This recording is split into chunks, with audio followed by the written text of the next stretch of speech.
নমস্কার বন্ধুরা, ডলি রন্ধনশালায় সবাইকে স্বাগত। আর আজকে তোমাদের সাথে শেয়ার করব বরবটি আলু গাঁটি কচুর দারুণ একটা রেসিপি। আর এই রান্নার জন্য আমি 200 গ্রাম পরিমাণ বরবটি নিয়েছি। বরবটির হয়তো তোমরা অনেক ধরনের রেসিপি খেয়েছো, তবে বরবটির এই রেসিপিটা একবার তোমরা ট্রাই করতে পারো। বরবটির সাথে অল্প একটু গাঁটি কচু দিয়ে রান্না করলে এই রান্নার স্বাদ কিন্তু অনেক বেশি ভালো হয়। আর এই রান্নার জন্য আমি কিন্তু বরবটিগুলো খুব বেশি বড় করে কাটবো না, একটু ছোট ছোট করে কেটে নেব।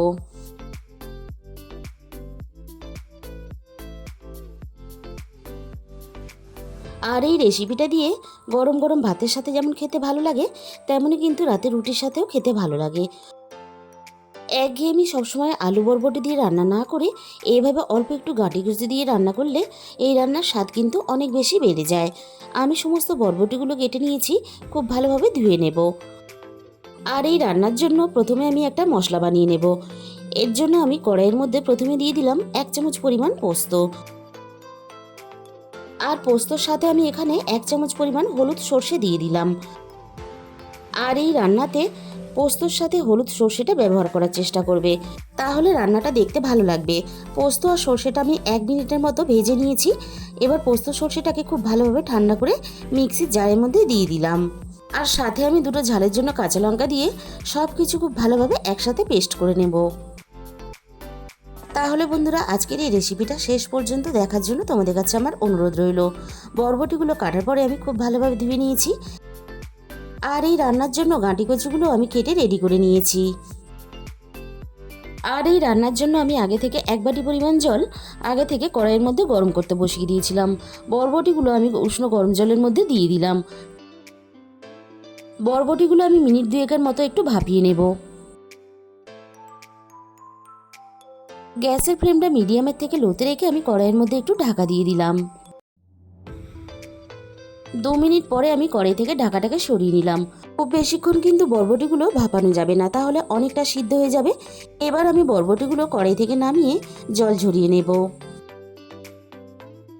আবারও আমি কড়াইটাকে খুব ভালোভাবে ধুয়ে পরিষ্কার করে গ্যাসের মধ্যে বসিয়ে দিয়েছি। এবার আমি রান্নার জন্য এখানে 2 চামচ পরিমাণ তেল দিয়ে দিলাম। তেলটা আমি খুব ভালোভাবে গরম করে নিয়ে ফোড়নে আমি 1/2 চামচ পরিমাণ কালো জিরে দিয়ে দিলাম। আর সাথে একটা দিয়ে দিলাম শুকনো লঙ্কা। আগে থেকে আমি একটা মাঝারি সাইজের আলু কেটে রেখে দিয়েছিলাম। আলু আর গাঁটি কচু একসাথেই আমি কড়াইয়ের মধ্যে দিয়ে দিলাম। এবার আমি আলু আর গাঁটি কচু একসাথে নাড়াচাড়া করে খুব ভালোভাবে ভেজে নেব। আর এই রান্নার জন্য আলু আর গাঁটি কচু আলাদা করে ভাজার দরকার নেই, তাই আমি একসাথেই আলু আর গাঁটি কচু নাড়াচাড়া করে খুব ভালোভাবে ভেজে রেডি করে নিয়েছি। আলু আর গাঁটি কচু একসাথে খুব ভালোভাবে ভেজে নিয়ে এবার আমি এখানে মাঝারি সাইজের একটা পেঁয়াজ কুচি দিয়ে দিলাম। আর আমি এখানে দিয়ে দিলাম রান্নায় স্বাদ মতো লবণ। এবার আমি সব কিছুর সাথে পেঁয়াজটাকে নাড়াচাড়া করে বেশ একটু লালচে করে নরম করে ভেজে নেব। আর তোমরা যদি একেবারেই রান্নাটা নিরামিষভাবে করতে চাও, তাহলে পেঁয়াজটাকে স্কিপ করে যেতে পারো। গাঁটি কচু আলুর সাথে আমি পেঁয়াজটাকে নাড়াচাড়া করে খুব ভালোভাবে ভেজে নিয়েছি। এবার আমি এখানে সিদ্ধ করা বরবটিগুলো দিয়ে দিলাম। এবার আমি বরবটিগুলো সব কিছুর সাথে নাড়াচাড়া করে 3 থেকে 4 মিনিটের মতো একটু ভেজে নেব। বরবটিগুলো একটু ভেজে নিলে তাহলে রান্নার স্বাদটা ভালো হবে। সব কিছুর সাথে বরবটিগুলো একটু ভেজে নিয়ে এবার আমি কড়াইয়ের মধ্যে সামান্য পরিমাণ জল দিয়ে দিলাম। এবার আমি একে একে গুঁড়ো মশলাগুলো রান্নার মধ্যে দিয়ে দেব। প্রথমে আমি দিয়ে দিলাম 1 চামচ পরিমাণ হলুদ গুঁড়ো, আর সাথে আমি এখানে দিয়ে দিলাম 1/2 চামচের একটু বেশি ধনে গুঁড়ো। আর আমি এখানে দিয়ে দিলাম 1/2 চামচের একটু বেশি জিরে গুঁড়ো। এবার আমি সমস্ত মশলা সবজির সাথে নাড়াচাড়া করে খুব ভালোভাবে একটু সময় নিয়ে কষিয়ে নেব। আর এই রান্নাতে অল্প একটু পেঁয়াজ দিয়ে রান্নাটা করলে তাহলে রান্নার স্বাদটা অনেক বেশি ভালো হয়। সমস্ত মশলার সাথে আমি সবজি খুব ভালোভাবে কষিয়ে রেডি করে নিয়েছি। এর থেকে আমি আর বেশি কষাবো না। এবার আমি রান্নার মধ্যে দিয়ে দেব আগে থেকে পেস্ট করে রাখা সর্ষে, পোস্ত আর কাঁচা লঙ্কা বাটাটা আমি রান্নার মধ্যে দিয়ে দিলাম।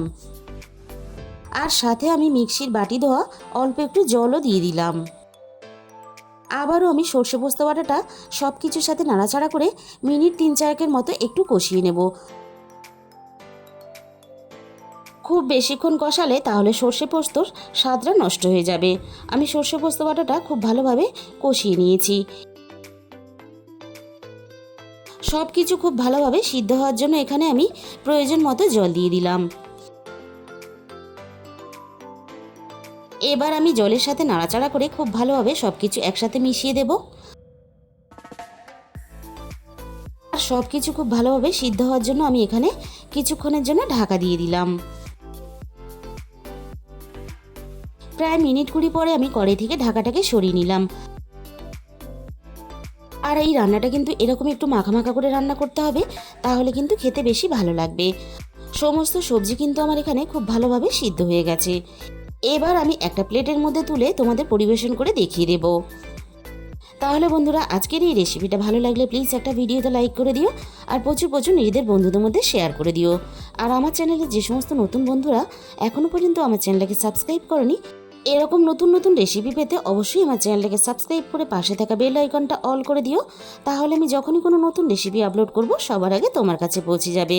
আর তোমাদের মূল্যবান সময় দিয়ে আমার এই রেসিপিটা শেষ পর্যন্ত দেখার জন্য তোমাদের সবাইকে অসংখ্য ধন্যবাদ। আজকে তাহলে এই পর্যন্ত।